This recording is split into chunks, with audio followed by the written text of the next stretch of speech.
Well, I'm Cynthia Caboo, and I want to welcome you very much to this project. This is a project that has been in the making for quite a while and was interrupted by COVID, but we are here now, and we're so thrilled to see all of you. As we move on with the slides, I'm a neuropsychologist who works at the Cleveland Clinic, and I'm also a professor of neurology at the Cleveland Clinic Lerner College of Medicine of Case Western Reserve University in the School of Medicine.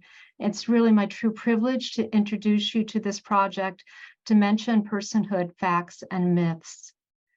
This project is it's possible only due to generous funding from the Ohio Humanities Council and support from the Cleveland Clinic Center for Neurological Restoration, which is a designated Parkinson's Disease Center of Excellence, as well as a Huntington's Disease Center of Excellence.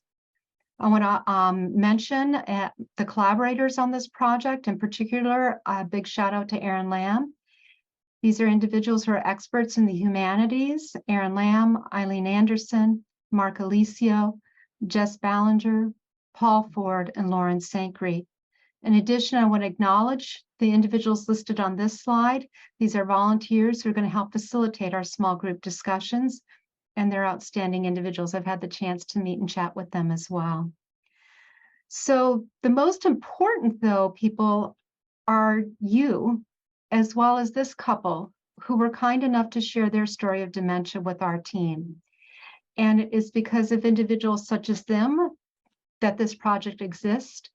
And what is really the motivating factor, I think, for all of us is to listen to stories of dementia from those who are living with it. So the goal of our project is really to promote less stigmatized understandings of dementia. Our cultural representations of dementia do not accurately reflect all patients' and families' lived experiences. And this project hopes to give voice to such real-life experiences and engage the public in comparing these stories to their and our own presumptions. The impetus behind this really stemmed out of my clinical work. In my clinical work, I often see patients who are concerned about changes in their thinking, including early stage dementia. Many of these patients and their families are afraid, and they're afraid because of the stories they have heard about dementia. The goal of this project is to try to address some of those potential fears by learning more about what dementia is and how our ideas about dementia are influenced by larger cultural factors. So we partnered with experts in the medical humanities, ethics, philosophy, history, and anthropology to critically examine and challenge our understanding of dementia and those who live with it. We hope that this project empowers more people with dementia and their families to share their stories so we can reduce some of the fear and stigma associated with the diagnosis. That does not mean to say that we think this is always rosy and optimistic, because as with every illness, there's elements of bittersweetness, right? But it is to say that I think it's important that we have a broader and more complex and nuanced understanding of dementia and the stories that reflect patients' experiences so that we can reduce some of that fear. So that is our goal. Our program includes, now we're going to be moving to sharing our patient's story, followed by very brief TED Talks, if you will, or mini talks by the experts I listed in my collaborators. The patient story and these talks will be available on the website where you registered for later viewing, if that's what you would like. And after the brief presentations, everyone will be placed in small breakout group discussions for more in-depth discussion. Those conversations in the small group will not be recorded. And then we will conclude by coming together and sharing the talking points and what we shared in the small group discussions, and moving forward that way. So what I want to do now is really take the focus off me, because I'm the least important person here, and on our patient's story now. Thank you.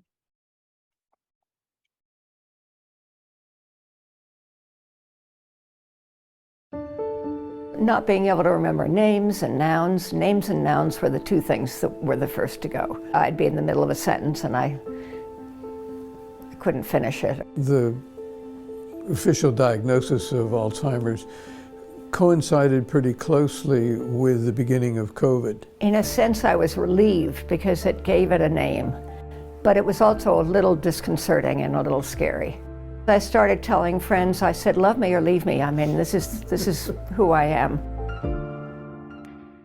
So many people say, you don't have Alzheimer's, because most of the time I can carry on a pretty coherent conversation. In many people's minds, the word Alzheimer's means, oh, this is, really awful.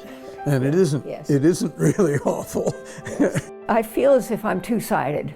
There's the part of me that's normal and doing fine, and there's the part of me that's normal but not doing so fine. It is impacting our lives more, but the increase is so gradual that we'll adjust to it, and then we'll fall behind in our adjustment and then learn to catch up and adjust more. One of the things that's different is that Quentin gets more irritable when I do things that are wacky, or if I ask the same question 3 times in a row. The nice thing is that when he gets really irritable, we end up in a nice big hug. So that feels good. There is still so much love, but it takes on new aspects in order to work with the current reality. And I love growing into that. And it is a growth process. Yeah. There are things that we share that are really essential to each of us individually and as a couple, and that is our love of music.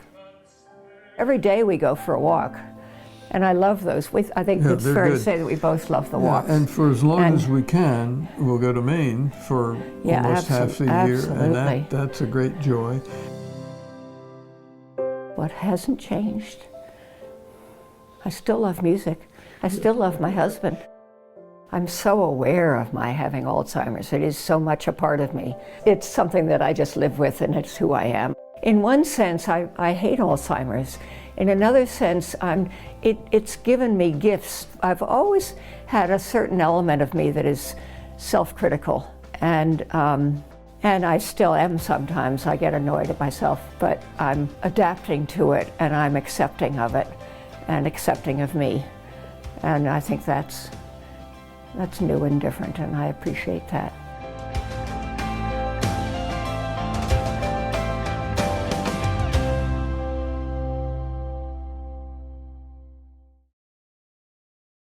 Wonderful. So that's just another person's view of what their life is like within the diagnosis of dementia. What we're going to move on to now is some of the short talks, and I'm going to start out by telling us what dementia is. As I mentioned in the introduction for this project, I'm a neuropsychologist at the Cleveland Clinic and work with patients with brain-based or neurological disorders. And so what is neuropsychology? Neuropsychology is the study of the brain and behavior.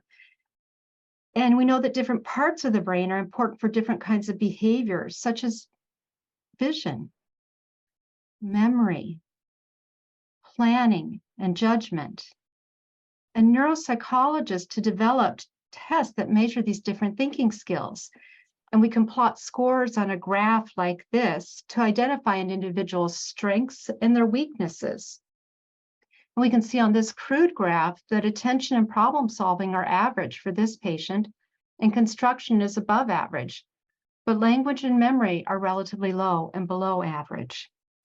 And so we look at a person's pattern of test scores across several different cognitive domains and behaviors to infer which parts or what parts of the brain may not be functioning in a healthy way.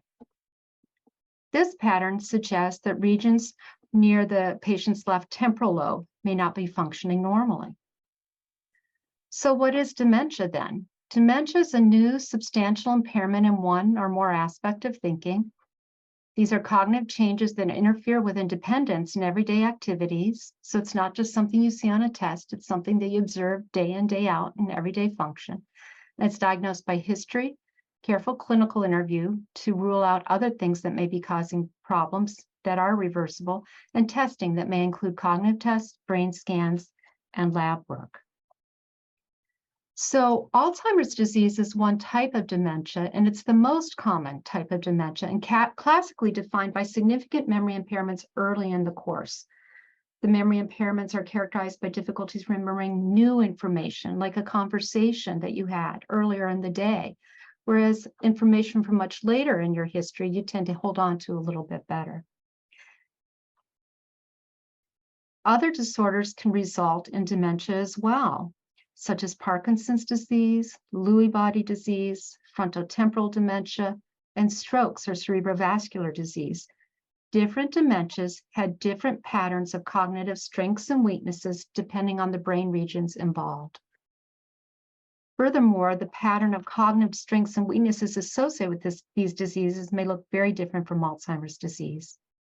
Most dementias, not all, but most, begin with very subtle, mild symptoms, and it may take several years before symptoms become more severe, and some patients may never demonstrate the severe symptoms.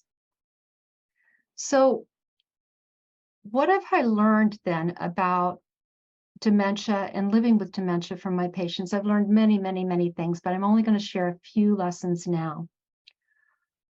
One, that change is part of life, and it happens with aging. Two, change can be scary.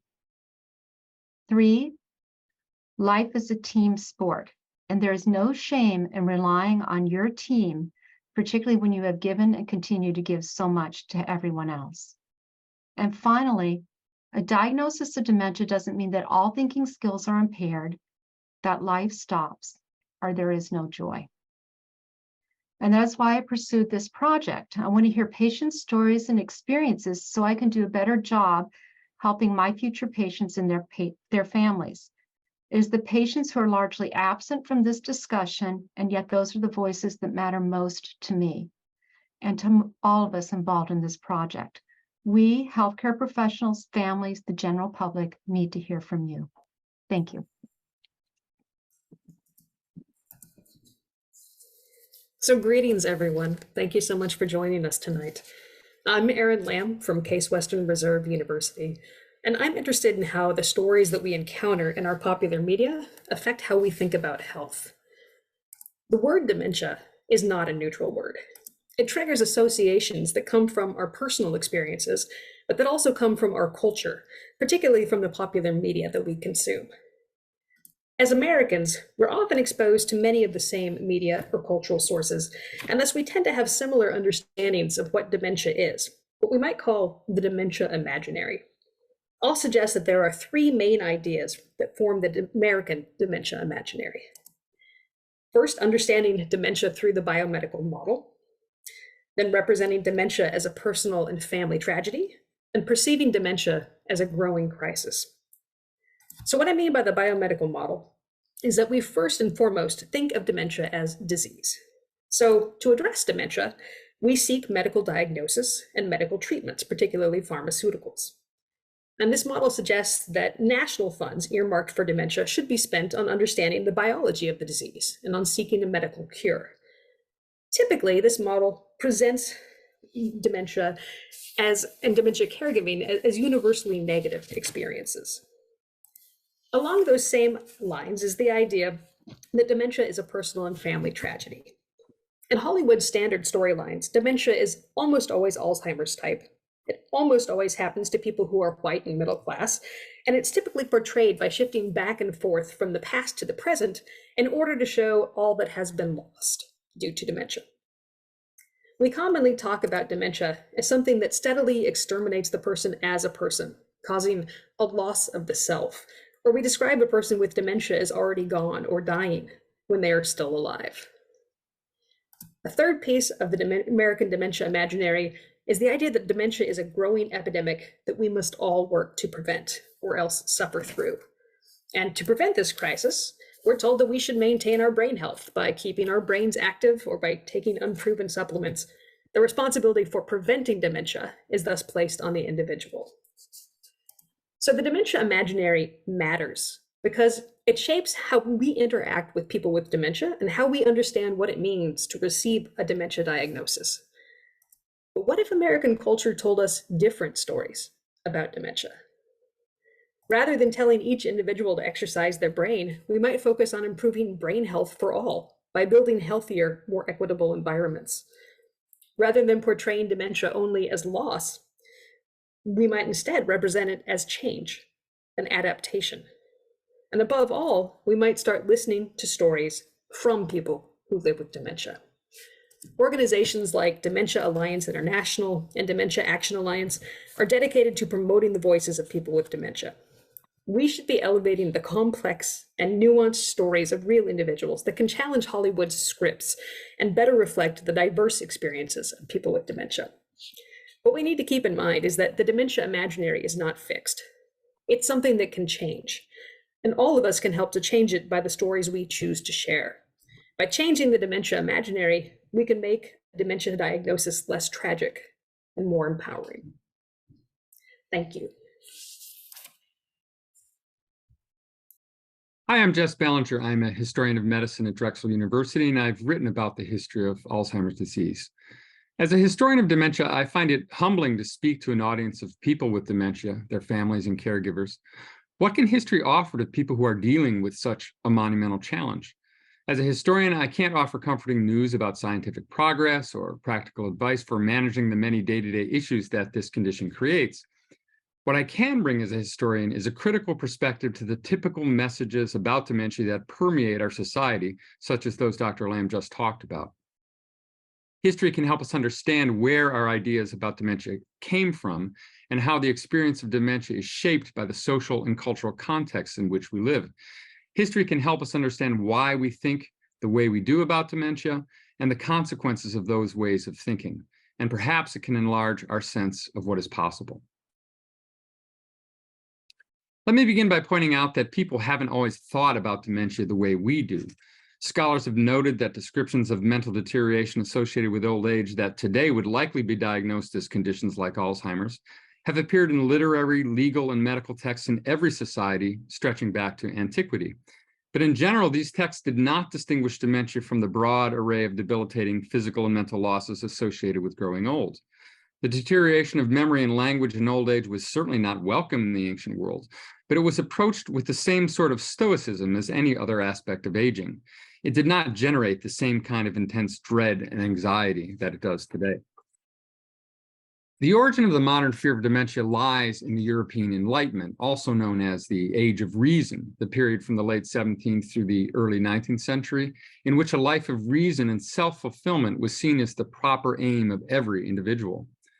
But the shadow side of this emphasis on cognition and self-creation was fear about its fragility and its potential erosion in old age. At risk of putting too fine a point on it, if it was true that, in the famous words of the Enlightenment philosopher René Descartes, I think, therefore I am, then it followed that if I begin to lose my ability to think, I begin to lose my very self. Perhaps the most famous and chilling example of this Enlightenment era fear was Jonathan Swift's description of the Struldbrugs in his classic satiric novel Gulliver's Travels, first published in 1726. The Struldbrugs are immortal, and when Captain Gulliver, the narrator of the book, first hears of them, he is ecstatic and eager to converse with them, thinking they must be the wisest of all men. But then he learns that their immortality was made miserable by the accumulation of all of the infirmities associated with old age. He especially dwells on their failing memory, their inability to recognize close friends and family. Gulliver concludes that no tyrant could invent a form of torturous death that he would not gladly embrace to avoid the fate of becoming a Struldbrug. This fear and loathing of dementia as a kind of living death has been a through line in ideas about dementia down to the present. In the 1980s, when advocates for Alzheimer's disease research sought to raise public awareness and support for government funding, they used harrowing descriptions of people with dementia that frequently hinged on this very idea. As Dr. Lamb pointed out in her presentation, this idea has become all too common in the news and popular culture, and it's deeply stigmatizing, representing the person with dementia as no longer really even there, despite the troubling persistence of the body. We need to get beyond such stereotypical ideas of dementia. As a historian, I would assert that as much as any other experience in life, the experience of dementia is an example of the famous phrase, "the personal is the political." While dementia will always entail grave personal losses, historical perspective asserts that dementia is a central part of the human drama, and I would even say that it is potentially a location for social transformation and regeneration. This is one reason that all of the scholars contributing to this program have, in one way or another, emphasized the importance of sharing personal stories of dementia and caregiving. In confronting the personal challenges of dementia, we may ultimately find ourselves challenging the dominance of political and social values like individualism and economic efficiency that have driven the stereotype of dementia. Meeting the challenges of dementia may require us to embrace and find new value in vulnerability, interdependence, and the common good. Such values may help us not only meet the challenge of dementia, but the broad range of social, economic, and environmental challenges facing humanity. You are not alone. More than that, you are needed. Thank you.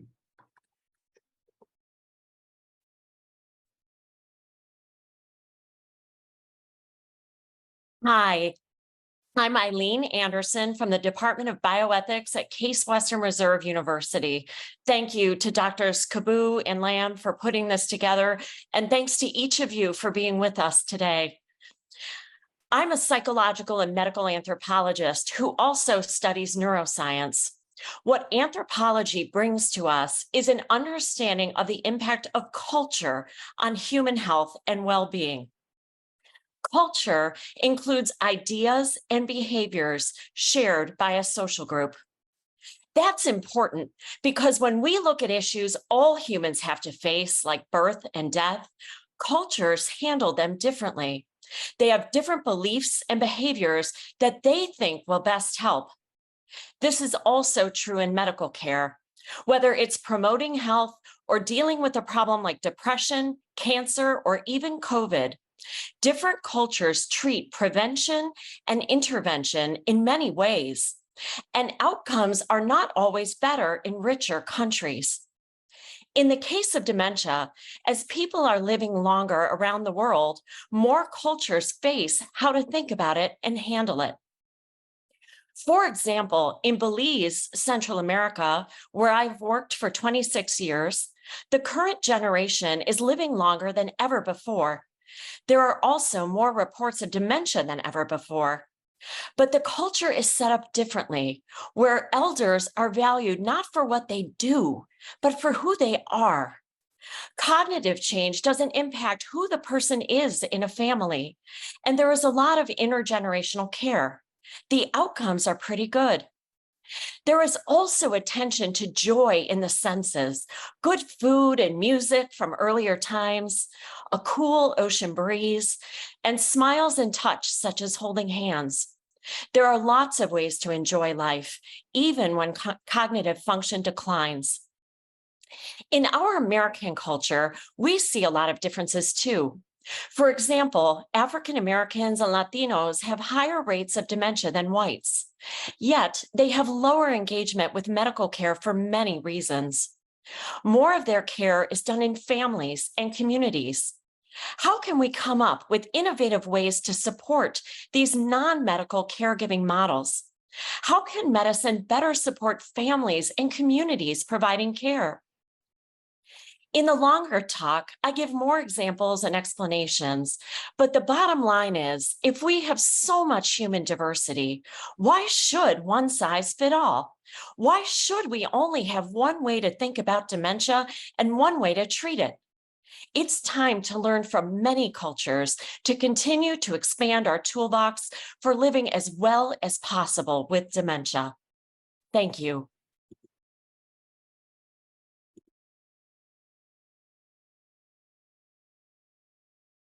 I'm Mark Alicio from CWRU and Metro Health. My doctorate's in philosophy, so I'm going to address some philosophical questions about dementia in light of my grandma's story. I'm going to highlight the traditional concept of personal identity, a concept that is threatened by dementia, and share my perspective on grandma's life, her final years living with dementia, and what this might mean for personal identity. What is a person? What makes this person Mark and not some other person? How do specific persons persist through time? The common feature spanning over 2,000 years is rationality. That humans are intelligent, able to think, reason, and reflect is supposed to be constitutive of persons. Traditionally, personal identity, then, has been defined in terms of cognitive abilities like rationality, consciousness, memory, and psychological continuity. Dementia threatens this. My grandma's life and her final years living with dementia have made me think differently about myself, personal identity, and even personhood. Einstein once asked Freud what matters, to which Freud responded, love and work, work and love, that's all there is. Grandma had more than her share of work and a whole lot of love. Adele Yersick was born to Polish immigrants in Uniontown, PA in 1923. At just 25 years old and already a mother of 5, she lost her husband Anthony in a railroad accident. Grandma then moved to Elyria to be near her 3 sisters, taking a job as a cashier at a grocery store. Her faith sustained her through the death of her husband, her daughter Teresa's traumatic brain injury, and when she would welcome her younger sister Anne into her house as she fled a difficult marriage. On Grandma's 39th birthday and my parents' wedding day, Uncle Tony was paralyzed playing high school football. Grandma would take care of Uncle Tony until he died 46 years later. More tragedy, more work, but also more love. Over time, Anne and Grandma both developed dementia. As Anne's dementia progressed, she also seemed to become more troubled, burdened with crying fits and deepening depression. Her story more closely resembles what our culture tells us dementia is. Grandma went down a different path. It was a path mostly of affability, contentedness, and apparent happiness in the moment. My last memories of Grandma are of her playing with baby dolls and coloring. She was happy, especially when she would see one of her great-grandkids, commenting on their hair or clothes or youthfulness. She seemed to love each baby doll, each great-grandchild, living each moment only in the present. By then, there was no apparent rationality, only present consciousness, and no memory or continuity of experience. Yet there she was, happy, as if in love. The traditional concept of personal identity is hypercognitive, but this is only a part of who we are. Change to personal identity is constant. Poets know this, and they also know that aging and even dementia is not all bad. I was so much older then. I'm younger than that now. Patients who suffer limb loss or even paralysis, like my Uncle Tony, hope for restoration of function, but even more so, they long for restoration of touch, of sensation. It's the human touch, that sense of connectedness, to love and be loved, that we most long for. Maybe we should think of love as at the center of personal identity, of personhood. Maybe love is what holds us together. And maybe, in the end, if we're lucky, love is all we have left, and maybe it really is all we need.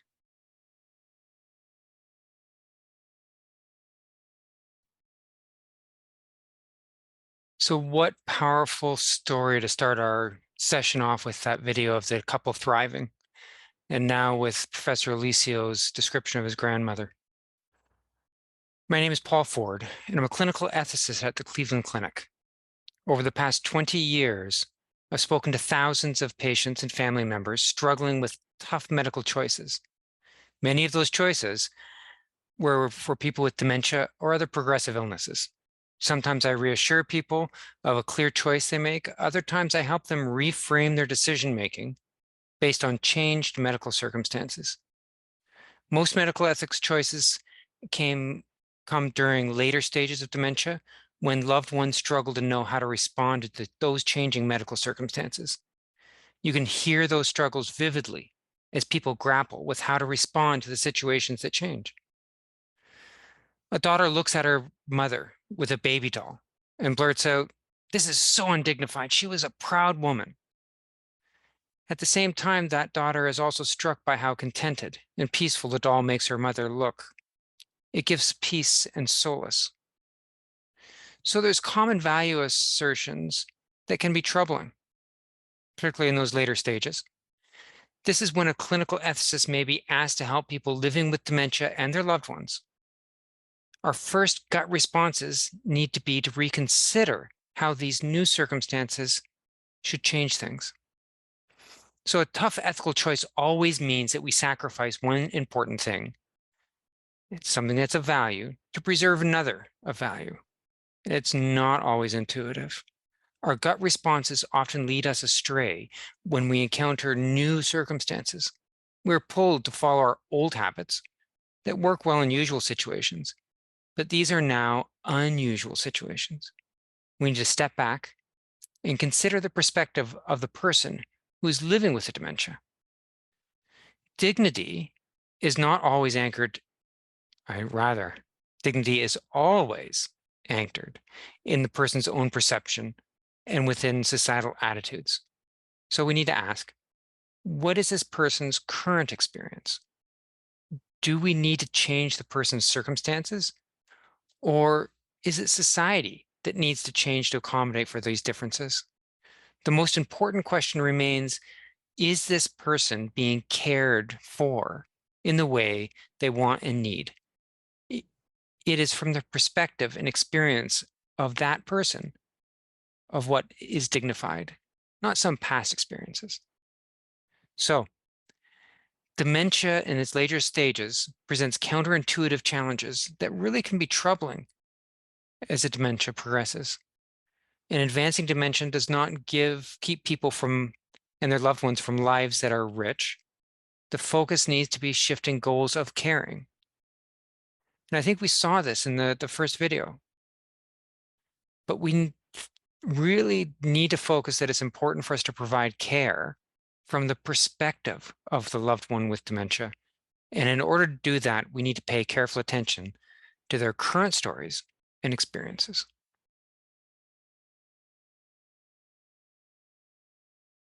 Well, as our final act here, I'm Lauren Sankry. I'm a clinical ethicist and a researcher in the Neurological Institute at the Cleveland Clinic. And in my research, I set out to better understand some of the motivations that individuals who choose to participate in Alzheimer's disease research may have. I expected when I met with research participants to hear language that might mirror some of the language used to describe Alzheimer's disease research in news outlets and academic journals, as well as some patient advocacy groups. This language so often describes a fight to end Alzheimer's disease and the suffering that it may cause. Instead, when I had conversations with research participants, I found that the decision to enroll in research did cause research participants to reflect on any biases or stigmatizing beliefs that they associated with dementia. For one participant, rather than a struggle or a fight, he saw the risk of developing Alzheimer's disease as actually a good thing, and that it's a byproduct of a longer lifespan. Another participant described how his perceptions of Alzheimer's disease were informed by visiting his mother-in-law while she was in a nursing home. And he witnessed the joy that she experienced while living with dementia. And through music and dance, he shared that joy with her, and this alleviated some of the fear that he associated with developing a neurodegenerative condition himself. Rather than feeling a sense of dread about unavoidable suffering, Alzheimer's disease research participants described to me that they felt a sense of empowerment in contributing to research efforts, and they felt motivation to learn as much as they can about their own risk of developing Alzheimer's disease. Learning information about the likelihood of developing this disease empowered participants to be more intentional about how they spent their time and about planning for the future. Some research participants I spoke with felt that discussing brain health helps reduce stigma associated with Alzheimer's disease and related dementias. This participant expressed the desire to share information with his loved ones, his friends, anyone who is willing to listen really about the symptoms that he experienced of mild cognitive impairment to normalize dementia as no different than other health conditions we might feel more comfortable talking about, like cancer. To individuals living with dementia and their loved ones, if the language or stories you hear about Alzheimer's disease and related dementias, if that language does not fit your experience, feel free to reject language about suffering and choose words that describe your own experiences and what it means to you to live well with dementia. Thank you.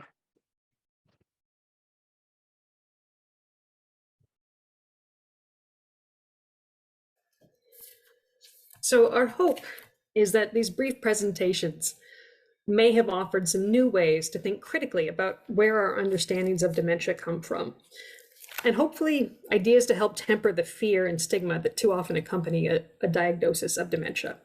You can find longer versions of each of these talks up on the project website. But we've talked at you plenty, and now we would like to talk with you and to listen to your experiences and ideas. So shortly, you'll each receive an invitation to join a breakout room. These rooms will allow us to talk in small groups for approximately the next 30 minutes or so. We would love for you to join the conversation, but please know you are also very welcome if you would rather just be a silent observer. Producers, please go ahead and open up the breakout rooms now. Just select the join button to be moved into your breakout room. Well, welcome back, everybody. I hope that your conversation was as valuable and interesting as the one that I was lucky enough to be a part of. I'm really grateful for all of you who've shared your experiences and your concerns. We're going to take a moment to hear briefly from each of our small groups about, one or two key insights that arose during the conversation, particularly about ideas about dementia that we would like to see shared more broadly, or how we might facilitate opportunities for people experiencing dementia to share their experiences. So I will call out a reporter from each group in turn. And Erica, you are up first. And so our group primarily focused on putting efforts into awareness and educating the public about dementia. Many of us agreed that it would be good for the public to be more educated. It would be good for the community to know more and to have a more knowledgeable response rather than defaulting and reacting based on their ideas that are born from social norms that often depict dementia as only a negative thing. And in the medical field specifically, they should work with patients as people. It's important to emphasize that those diagnosed are still people. They just may need some adjustments necessary. And increasing awareness will just allow people in the community to bring in efforts and be more involved to create a vibrant space. And it would be more normalized in a sense rather than buying into more negative stigma. Thanks, Erica. Shweta?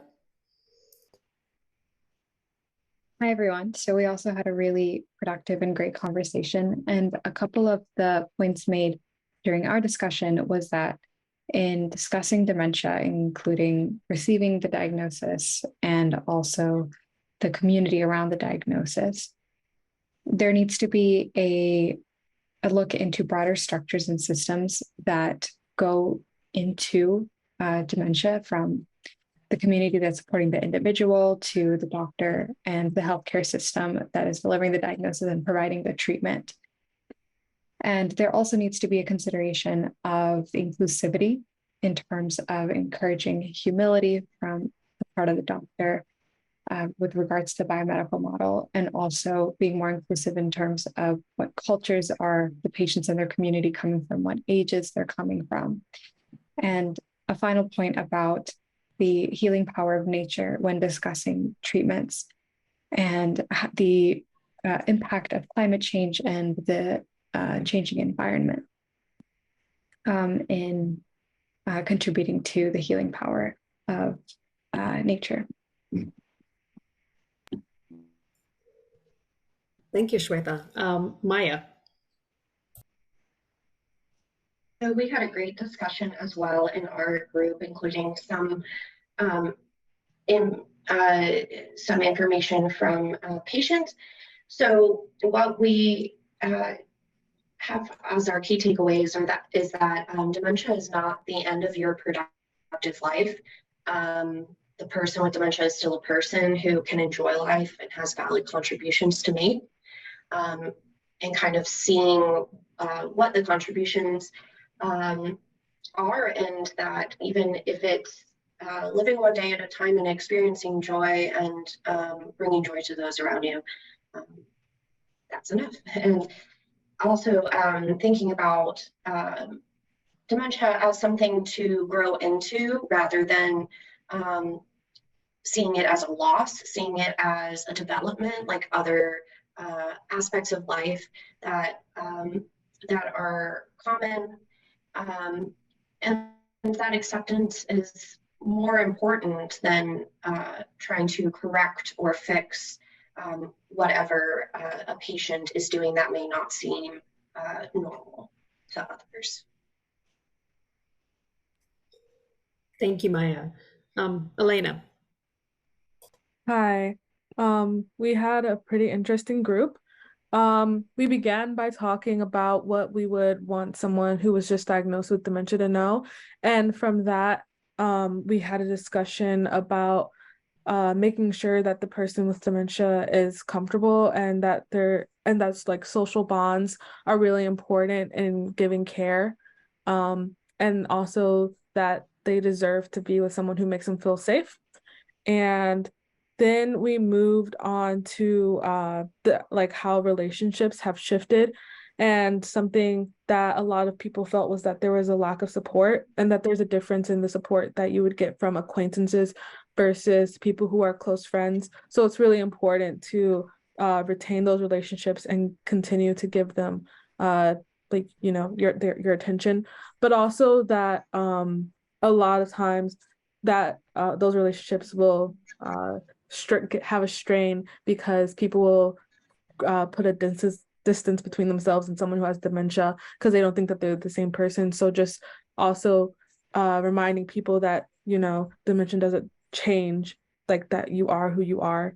And finally, we talked about what can be done to support the community, and also what can be done in healthcare and in the government. And an important takeaway was that in the government, they need to have more funding for research and services, but also that they need to make sure that they're putting money into laws and programs that actually benefit people with dementia. Thank you, Elena. Kate.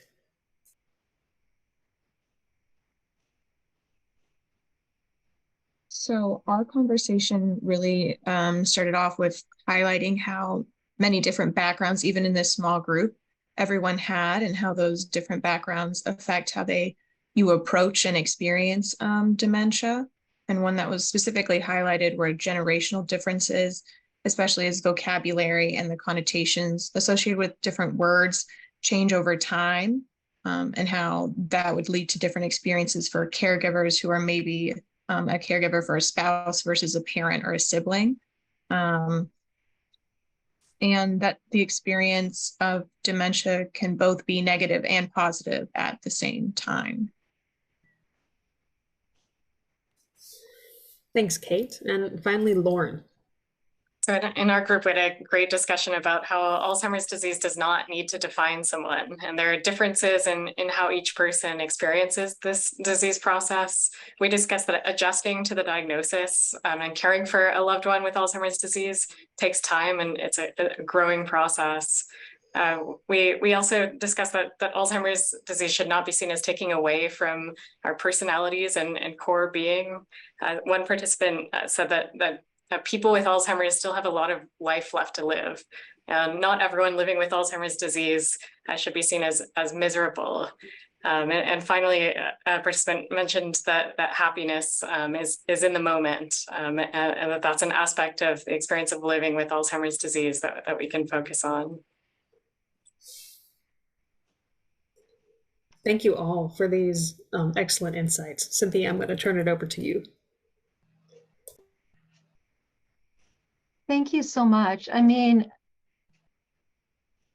I'm kind of floored. I mean, we've been working on this project for many years. Some of you know how long, and then COVID hit and everything. But this is something that's deeply important to me. Just being in that space where I may be one of the first people to say dementia to a patient and they're sitting across the room from me. And the stories that you're sharing with me have reaffirmed what I've observed with my patients, what I've learned from their families, is that many, many times, there aren't these big changes. It tends to be subtle. Life is part of James. William James wrote about this very eloquently, far more than I can, and the philosophers can tell you better. And I think that what we've done is really, with this project, to try to turn things on its end and to really focus exactly on the real life experiences to combat so many of the negative stereotypes that Erin illustrated so eloquently in her PowerPoint. I think some other takeaways here is the idea of shifting relationships and change as that constant theme is something as well.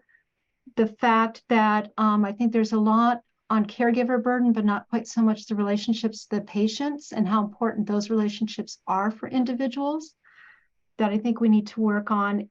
And so what I plan to do with my collaborators, they're not off the hook yet, is let's see if we can formulate some more actionable items that we can start to think about sharing out there, both via our website, as well as through the institutions within which we work, to try and make things better as best we can. I think fundamentally for me is it all comes down to relationships. And I think fostering those relationships, nurturing those relationships, and any true relationship is based on open curiosity and humility to learn from each other. And that's what I think we've tried to foster with this. So those are just kind of off the top of my head. What I do want to do is thank you all so gratefully and genuinely for sharing your stories. I want to thank the facilitators for their patience and my collaborators, especially Erin, who didn't know what she was getting into, but we've had weekly calls to help keep me on task because I am a very busy, scattered person. But I think I've learned a tremendous amount through this project, and I hope that you have as well. I hope that you share the website and these stories and what you've learned with your community. That's how change happens at that grassroots as it bubbles up. And share it too with the healthcare providers that you work with day in, day out, because we're the ones that need to really learn this. What I want to do is, as I said, this project pulled together a variety of experts in my field, but I'm representing medicine, kind of neuropsychology, bridging that philosophy, mind-brain problem. But also really, this is a humanities project with the medical humanities, bioethics, philosophy, history, and anthropology, which looks at culture to illustrate how understandings of dementia are influenced by these many cultural factors. As we heard from Erin Lamb, Jess Ballinger, and Eileen, these cultural factors are very powerful contributors that give us an image of dementia that's generally incomplete, negative, and harmful. And that's contrary to a lot of the stories and what you all shared in our discussions, in your small discussion and with the larger report out. Yet our patient stories and some of the short lessons I've shared, as well as the powerful lessons from Lauren, Paul, and Mark Alicio, illustrate that when we listen to and carefully consider patients' voices, and that's where we need to center this discussion, that individuals diagnosed with dementia can experience joy, and they should. They can contribute in meaningful ways, and they want to. And they can teach us even toward the end of life, powerful, powerful lessons. And so I'd like to encourage you and all those you know, if you're interested in sharing your stories, to please feel free to reach out to Kaboo Lab at ccf.org. I think Erin put that in the chat. KUBULAB at ccf.org. So everyone can learn and grow from each other by listening to these diverse, real stories about life with dementia. And I really am so pleased to see all of you and to meet some of you. And some of you I'm going to ping again because I know where you go to school and what you do. All right. I think I'm going to leave it at that. I'm giving you 6 minutes back on your evening. I've just been so impressed with the conversation and the points that everybody's made. And thank you so much.